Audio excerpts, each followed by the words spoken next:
দেখুন, সবাই সাবধানে থাকবেন, কেউ সামনে এগুবেন না।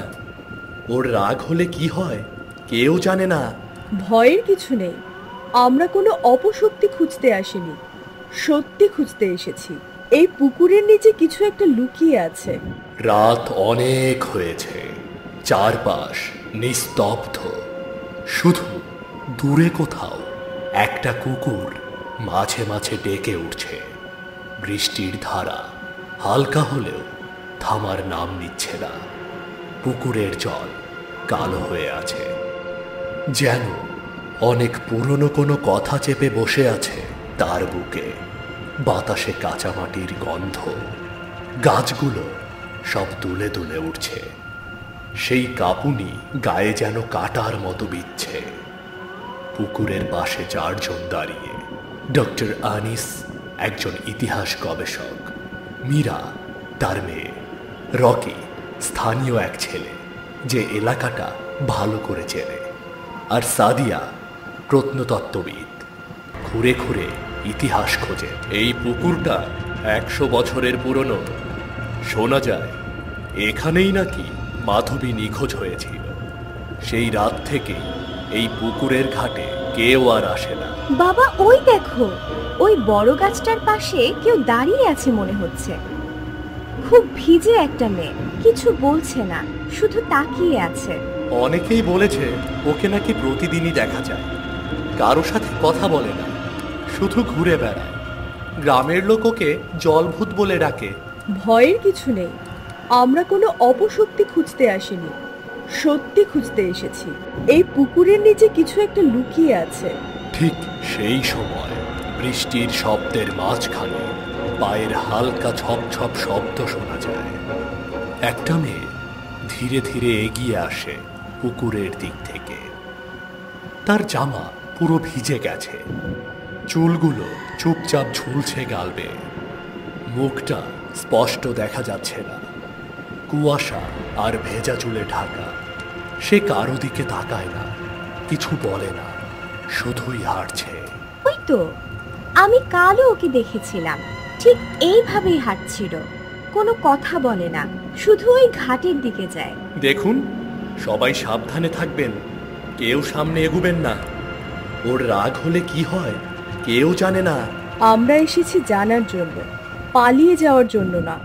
যাই হোক, আজ রাতেই খনন শুরু করব। যা লুকিয়ে আছে তাকে বের করতেই হবে। মেয়েটা থেমে একবার পুকুরের দিকে তাকালো, তারপর আবার হেঁটে গেল সেই পুরনো ঘাটের দিকে, যেখান থেকে তার জীবনের শেষ আর্তনাদ ভেসে এসেছিল। পেছনে তাকালো না একবার।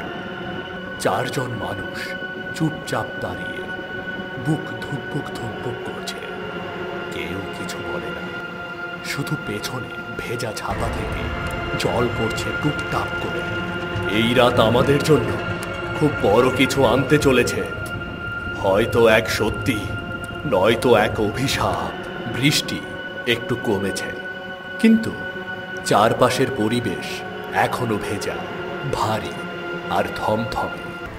পুকুর ঘাটের পাশে একটা পুরনো ঘর, হয়তো এককালে কেয়ারটেকারের থাকার জায়গা ছিল, কিন্তু এখন ফাঁকা। বাইরে পুকুর ঘাটে রকি আর মীরা টর্চ হাতে ঘুরে ঘুরে জায়গা দেখছে। সাদিয়া আর ডক্টর আনিস টেবিলের ওপর ম্যাপ খুলে কিছু হিসেব করছেন। ওই ঘাটটাই মূল জায়গা। দেখুন, এখানে যে পাথরের সিঁড়িটা আছে ওটা আগের নকশায় ছিল, নিচে কিছু চাপা পড়ে আছে নিশ্চিত। আমরা ওখানেই খনন করব। ঠিক বলেছ, মেয়েটি নিখোঁজ হয়নি।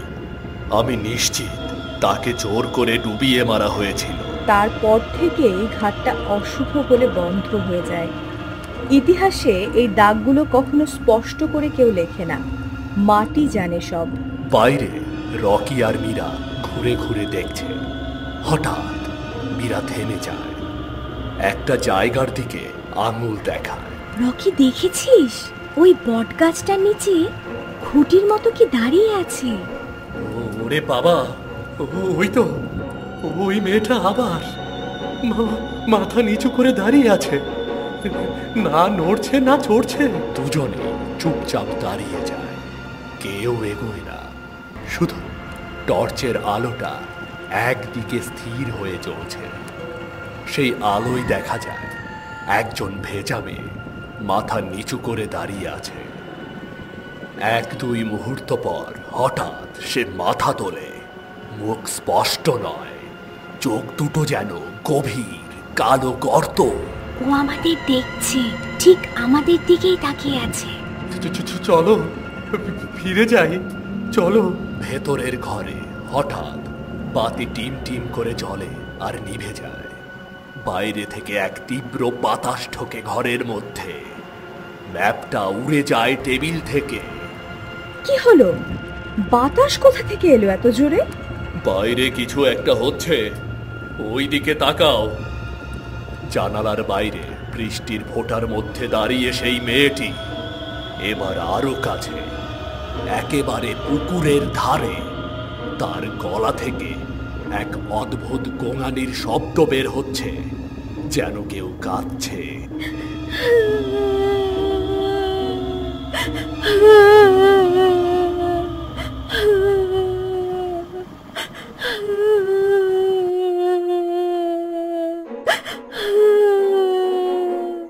এই মেয়েটা কিছু বলতে চাইছে, ও আটকে আছে কোথাও। এখন সময় এসেছে সত্যিটা সামনে আনার। কাল সকালেই খনন শুরু করব। ওর মৃত্যুর জায়গা থেকেই ওর মুক্তি আসবে। ঘরের বাতি আবার জ্বলে ওঠে, কিন্তু ঘরের চারপাশ যেন আরো ঠান্ডা হয়ে গেছে।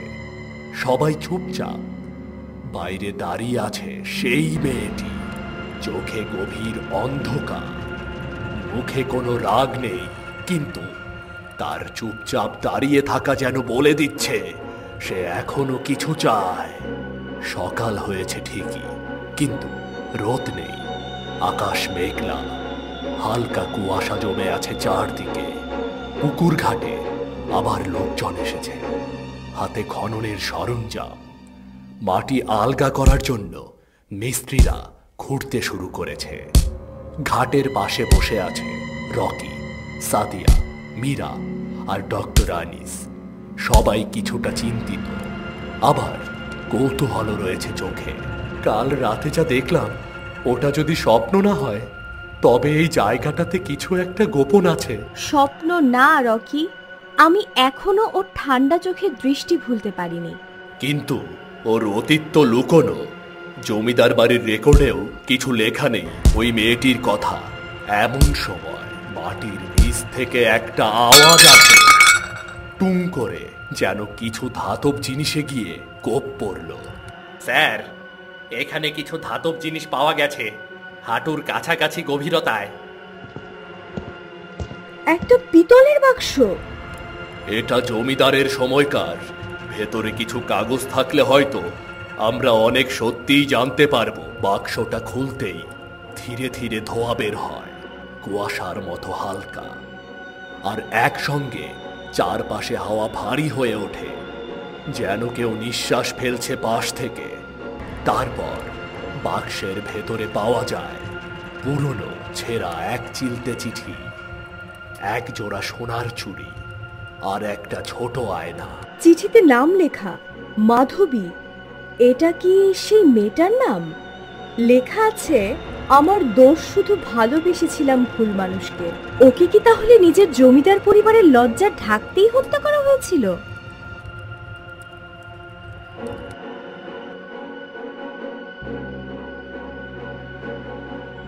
ঠিক তখনই এক অদ্ভুত শব্দে সবাই থমকে যায়। এক জোড়া চুড়ির ঝনঝন শব্দ, যেন কারো হাতের চুড়ি নড়ছে কাছেই। রকি পেছনে তাকিয়ে দেখে, পুকুরের ঘাটে আবার সেই মেয়েটি দাঁড়িয়ে। এবার পরিষ্কার দেখা যায় মুখটা কষ্টে ভরা, কিন্তু কোনো রাগ নেই। সে চুপচাপ দাঁড়িয়ে আছে। মনে হয় ও শান্তি পাচ্ছে, কারণ ও সত্যিটা কেউ তো জানলো অবশেষে।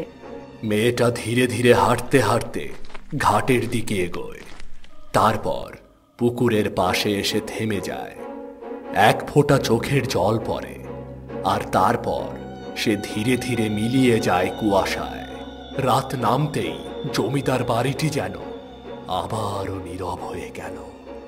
সবাই ফিরে গিয়েছে যার যার ঘরে, কিন্তু রকি আর ডক্টর আনিসের মনটা অস্থির।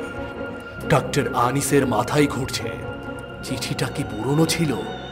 রকি ভাবছে, ও যদি শান্তি পেয়ে যায় তবে এখনো কেন ভেতরের ঠান্ডা হাওয়া থামছে না।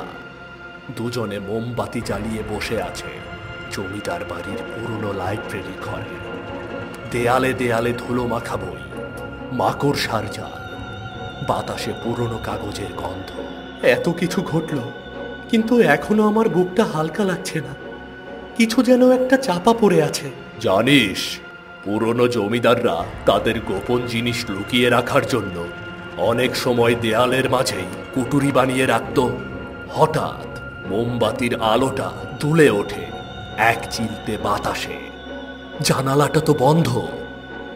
আলোয় বইয়ের ভাঁজে হঠাৎ একটা ছোট চামড়ার খাতা দেখা যায়।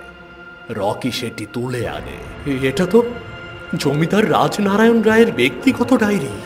দেখো দেখো তাড়াতাড়ি, ওই চিঠির পেছনের আসল সত্যিটা এখানেই লেখা থাকতে পারে। রকি খাতা খুলে পড়ে। আজ মাধবীর সাথে আবার দেখা হলো বাগানে। আমি নিজেকে আটকাতে পারছিলাম না, কিন্তু এই সম্পর্ক সমাজ মানবে না। সে অন্তঃসত্ত্বা। ও যদি মুখ খোলে সব শেষ হয়ে যাবে। আমার রাজত্ব, আমার নাম, সব শেষ হয়ে যাবে। আমি চাই না ও মরে যাক, কিন্তু অন্য কোনো রাস্তা নেই। কাল রাতে ওকে সেই ঘাটের নিচে, অর্থাৎ মাধবীকে খুন করা হয়েছিল, আর সেই কবরের ওপরেই তৈরি করা হয় ঘাট। এই ইতিহাস আজ পর্যন্ত কেউ জানতো না, কিন্তু আজ সব কিছু জলের মতো পরিষ্কার হয়ে গেল। এটি শুধু গল্প না, বরং এক নির্মম সত্য। কারণ আজও আমাদের সমাজে অর্থের দম্ভ আর সম্মানের দোহাই দিয়ে কত প্রেমকে লোকচক্ষুর আড়ালে গলা টিপে হত্যা করা হয়। অকালে ঝরে যায় প্রেমের কুসুম,